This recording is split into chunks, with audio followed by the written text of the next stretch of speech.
Hi.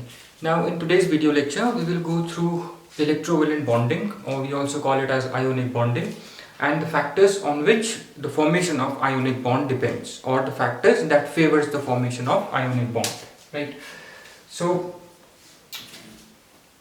in the previous video lecture, when we introduced to the chemical bonding, we learned that every atom tries to attain a stable electronic configuration, that is 8 or 2 electrons in its outermost shell, or we say that every atom tries to attain electronic configuration of nearest noble gas. Why we say noble gas? Because noble gases have 8 electrons in its outermost shell, so every atom will try to become stable like a noble gas by acquiring 8 electrons or 2 electrons in its outermost orbit, right?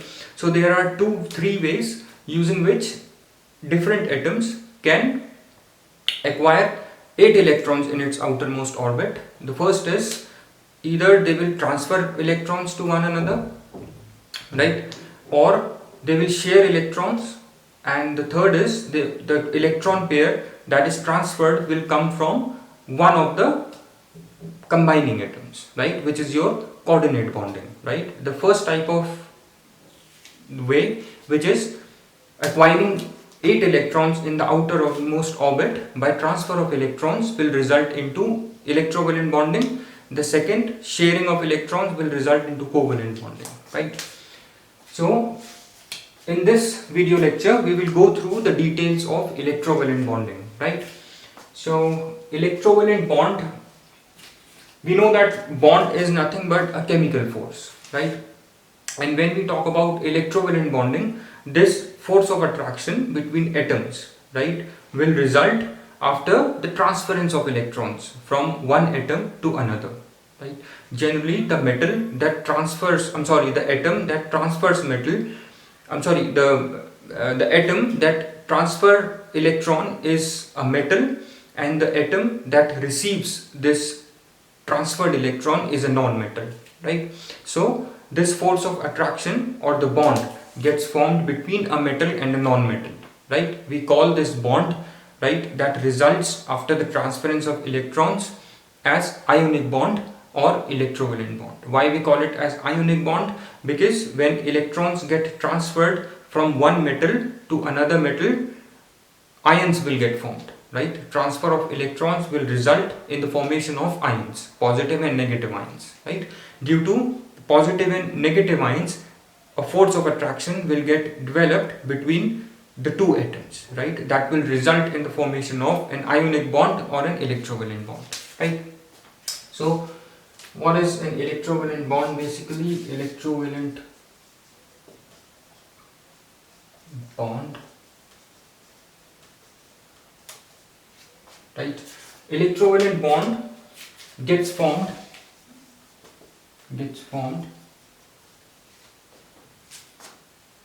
after transfer of electrons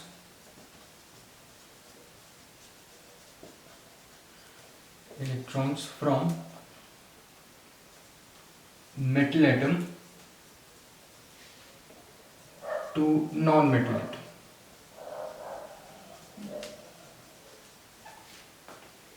right?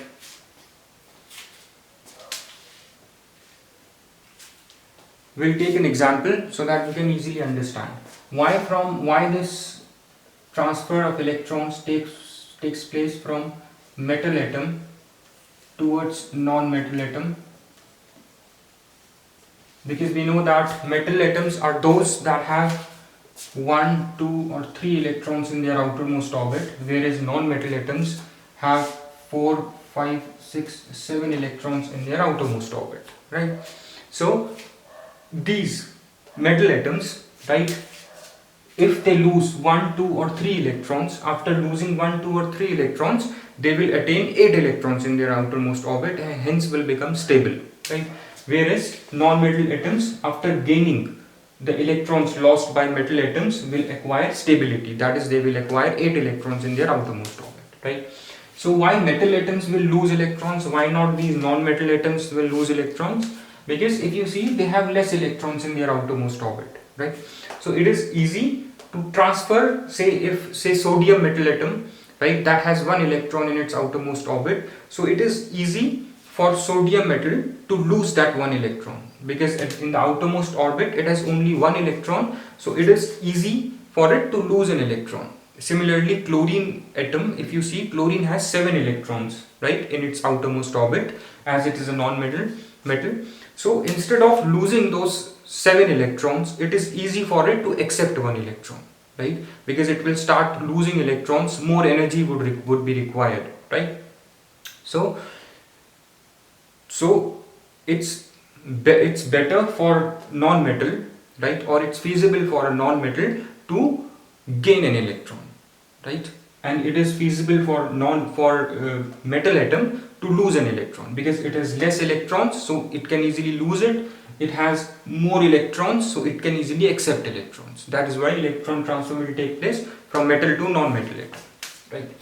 So let's take an example of a compound. Let's take example of magnesium bromide, right. Magnesium bromide has 2 electrons in its outermost orbit, right, and we know that bromide has 7 electrons. I'm sorry, bromine has 7 electrons in its outermost orbit, right. So let's see the formation of electrovalent bond, right. So let's see the formation of ionic bond in magnesium bromide. We know the formula of magnesium bromide is MgBr2. We'll see why we have 2 atoms of bromine and 1 atom of magnesium in magnesium bromide. Once you know the bonding, you will understand that, right. We know that magnesium. Okay, one thing before that, before we go ahead with this, there is one thing known as Lewis symbols, right. We should know what is Lewis symbol, although we have done this in class 10th also. I'll be drawing Lewis symbols while explaining the electrovalent bonding, right. So these are simple, nothing much. 282 is the electronic configuration of magnesium, right. Its atomic number is 12, right. So electronic configuration is 282. Similarly, bromine, so its outermost orbit has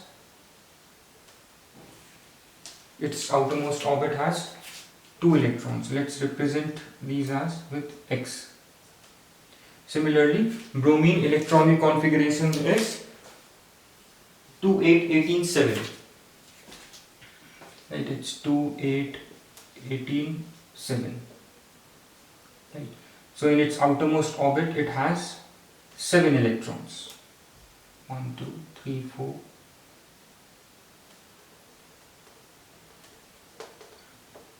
2 8 18 7,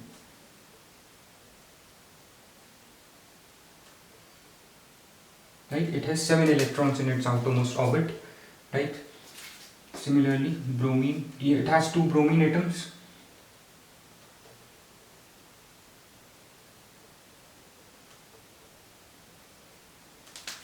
right. So now the basic idea behind electrovalent bonding is that all these 3 atoms should acquire 8 electrons in their outermost orbit, and since we are doing electrovalent bonding, so transfer of electrons will take place, right. So let's see how we can make all these 3 atoms to have 8 electrons in their outermost orbit, right. What happens is, since I said electrovalent bonding means transfer of electrons, magnesium atom is a metal atom because it has 2 electrons, so this is a metal atom. Bromine has 7 electrons in its outermost orbit, so bromine is a non-metal atom, right. And we know that transfer of electrons will take place from metal atom to non-metal atom. So here magnesium has to lose 2 electrons. It can easily lose 2 electrons because penultimate orbit, that is orbit before the ultimate orbit, that is the orbit before the outermost orbit, has 8 electrons. If it will lose 2 electrons, it will become stable by acquiring electronic configuration 2-8, right? This is similar to nearest noble gas would be, it would be neon, I think, right? And bromine have 7 electrons in its outermost orbit. So if it will gain 1 electron, right, it will have 8 electrons in its outermost orbit, right? So if both these bromine atoms get 1 electron each, they both will become stable by acquiring 8 electron in its outermost orbit, which is your octet rule, right? So, and what kind of diagrams I am making? These diagrams, these are known as Lewis symbols, right? These are Lewis symbol. What are Lewis symbols? Lewis symbols, in Lewis symbols we just mention the atom, the formula of the atom, right? And we'll just show the outermost electrons only in the Lewis symbol, right? So the formula for magnesium is Mg, and it has 2 electrons in its outermost orbit that we have shown with these crosses.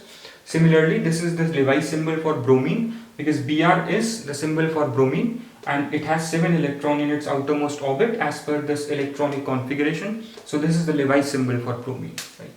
So now let's transfer electrons. Bromine wants 1 electron, this bromine, so this magnesium will transfer one of its electron to bromine, right? Now it has 1 electron, magnesium still has 1 electron, and it is still not stable since it has 1 electron, because it has to lose this 1 electron to have 2-8 configuration, right, which is the configuration of nearest noble gas. So it will lose 1 more electron to the other bromine atom, right? So now this has the electronic configuration of bromine. Now it has become bromide ion since it has gained 1 electron. So the electronic configuration will become 2, 8, 18. Earlier it was 7. After gaining electron, it will become 8. So this is your stable electronic configuration, right? Similarly, magnesium, after losing these 2 electrons, the electronic configuration of magnesium ion will become 2, 8. This is again stable, right? And this will result into magnesium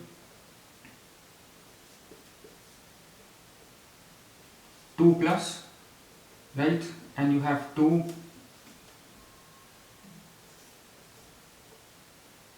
minus 1, bromide minus 1. Why minus 1? Because it has gained 1 electron. So each of these bromine atom has 1 extra electron, right? Then the neutral atom, right? Similarly, this magnesium, why it has plus 2 charge?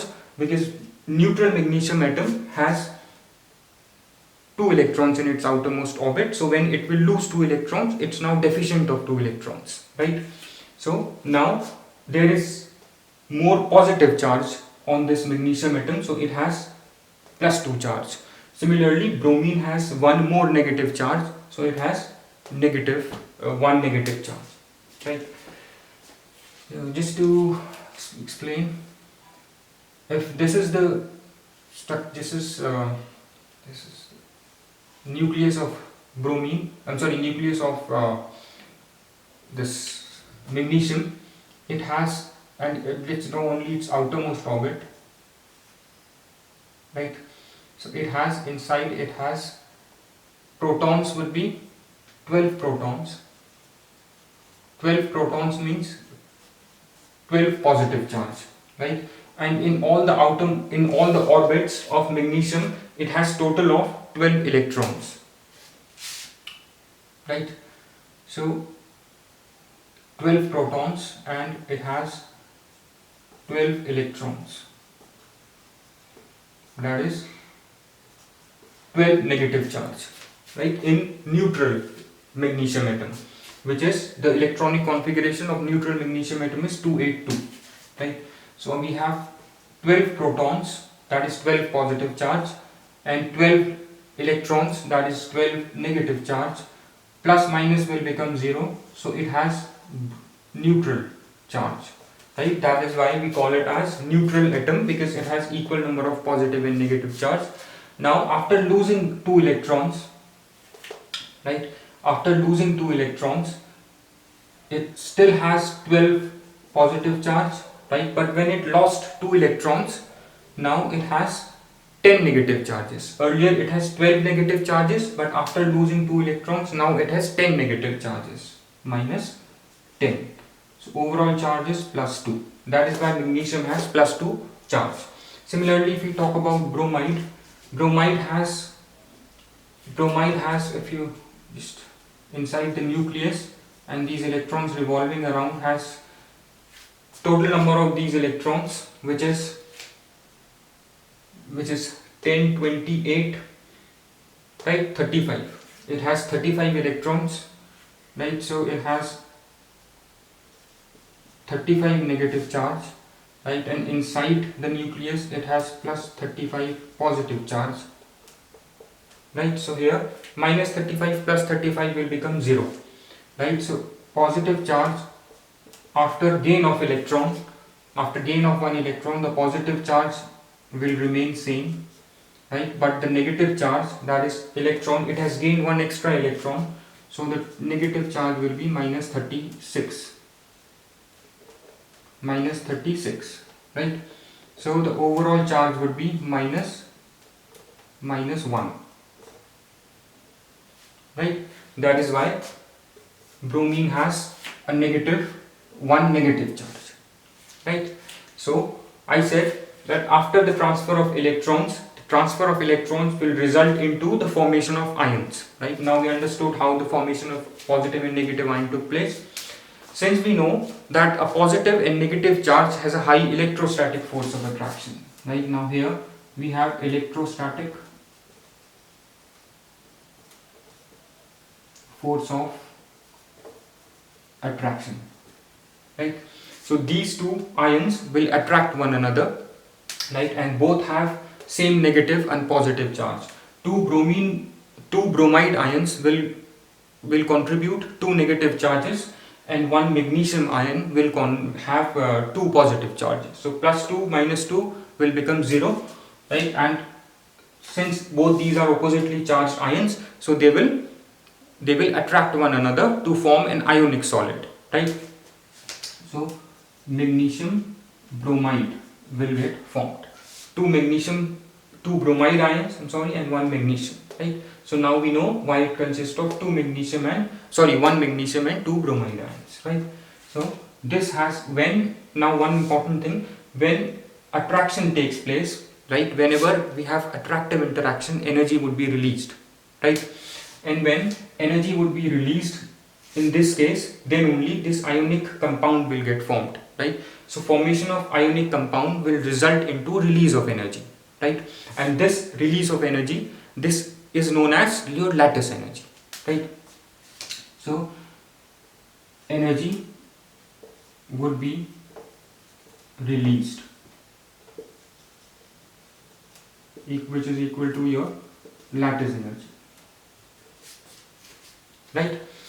Why we say it has a lattice energy? Because ionic solids have a lattice, right? They have a lattice of positive and negative ions. If you see, this magnesium bromide has a lattice in which magnesium and bromide ions are arranged, right, at different sites in the lattice, right? So that lattice results only after this attractive interaction. So when this attraction takes place between these oppositely charged ions, energy equal to lattice energy would be released, right? So more is the lattice energy, the more energy it will release, the more stable would be the ionic compound, right? So we will look into the factors that will favor the release of energy, right, in case of formation of ionic compound, right? So energy equal to lattice energy would be released, right? Now we will look at each of the steps from energy perspective, right? From energy perspective, since magnesium has lost electron, right? So in order to lose an electron, we need to provide energy to magnesium, right? So the energy provided to magnesium atom is, right, is equal to the ion. What do we call it? We have learned this before also. The energy that is given to a neutral atom, to a neutral gaseous isolated atom, in the definition we call it as the energy given to isolated gaseous atom, right, is equal to, in order to lose its outermost or electron, the loosely bonded outermost electron, because we know that the outermost electrons are loosely bonded, right, to the nucleus. So they are easiest, it's easier for the atom to lose its outermost electron because they are loosely bonded, right. So the energy required, right, to remove the outermost electron from this atom, from this neutral isolated gaseous atom, is known as ionization energy. Ionization energy, or we call it as ionization enthalpy, right. So here energy is given, right. Now in case of bromine ion, the electrons lost by magnesium would be gained by bromine, right. So when it will gain the electron lost by magnesium, as in this case, as losing of energy, losing of electron requires an energy, similarly gaining an electron will release an energy, right. So here when electron would be gained by bromine atom, energy is here, energy is in the formation of bromide ion, energy is released, right, energy is released. We call this energy that is released as electron affinity.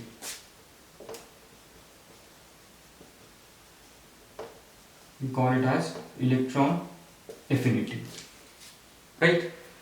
So this is your ionization enthalpy, which is required, right, to transfer electrons, and this is your electron affinity, which is the energy released when an electron is added to a neutral atom, right. Because when you add an electron, it would be, you can imagine, it would be a attractive interaction, right. Because when you add an electron to this, say this neutral atom, when electron is added, it would be attracted by this positive nucleus, right. So whenever there is an attractive interaction, energy is released. So energy is released here, energy is lost here, kind of energy, you need to give energy to it, right. So here when after formation of ions, right, when attraction takes place between positive and negative ion to form ionic solid, energy would again be released, right. So more energy is released, more is the lattice energy, more stable is your ionic compound, right. So these are the factors that we said, that factors on which the formation of ionic bonding depends. The first is your ionization energy. Lesser is the ionization energy, more easily it can lose electrons, right. Here electron affinity, which is the energy released, right, when electron is added to the neutral atom. So here higher is the energy released, more easily this ionic compound will form. So low ionization energy, high electron affinity will favor the formation of ionic bond. Similarly here energy is released when the ionic compound is finally formed from the ions, right. So here again the energy is released, called as lattice energy. When this lattice gets formed from these ions, when the lattice of magnesium bromide will get formed from these ions, energy is released, right, again. So here more is the energy, the more the energy will get released during the formation of magnesium bromide, more stable this compound is, right. So we'll mention the factors would be, first would be your ionization energy.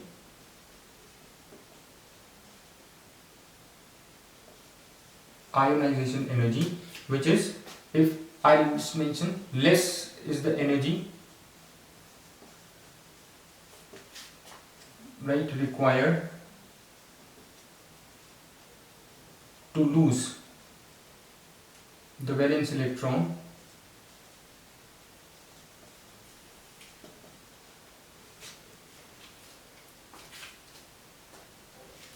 more easily, electron will get lost, right? So low ionization energy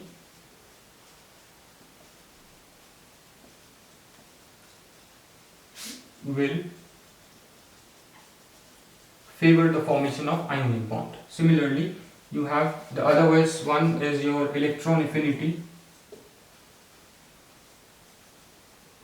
Electron affinity, we also call it as electron gain enthalpy. This is also known as electron gain enthalpy, right? This is your electron gain enthalpy. In case of electron gain enthalpy,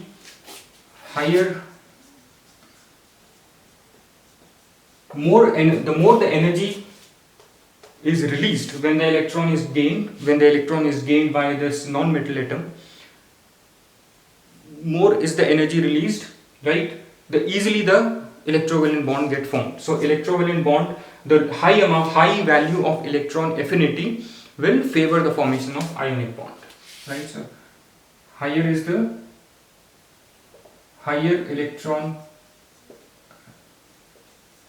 affinity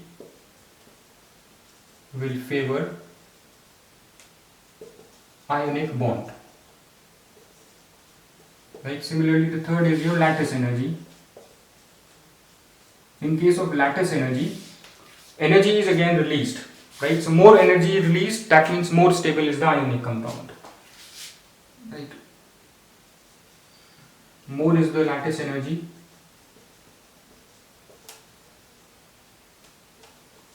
more stable is the compound.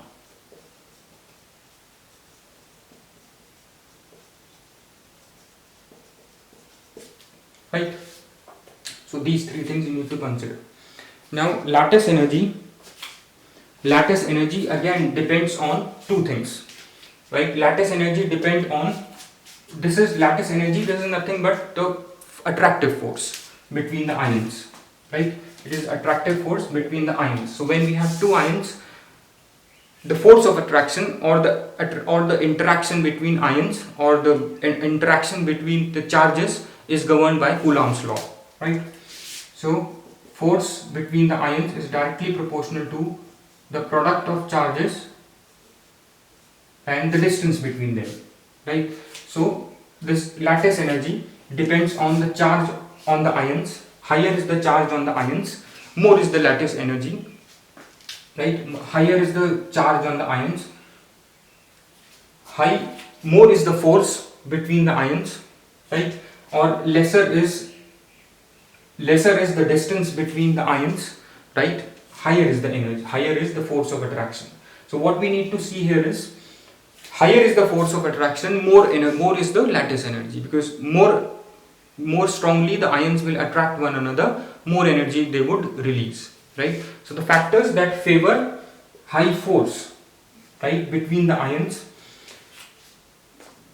those factors will favor high lattice energy, right?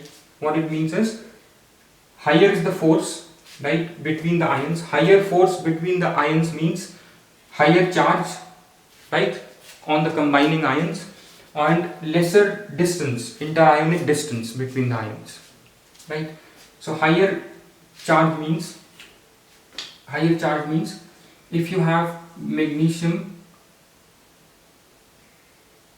chloride and sodium chloride, right, out of these two, which one have high lattice energy? Obviously magnesium chloride, right? Why? Because in magnesium chloride or in magnesium bromide, magnesium has +2 charge, similarly chlorine has -2 charge, right? Whereas in case of sodium has +1 charge, chlorine has -1 charge, right? So product of charges would be high in case of magnesium chloride. So more energy would be released in case of magnesium chloride, right? because the product of charges is higher in case of magnesium.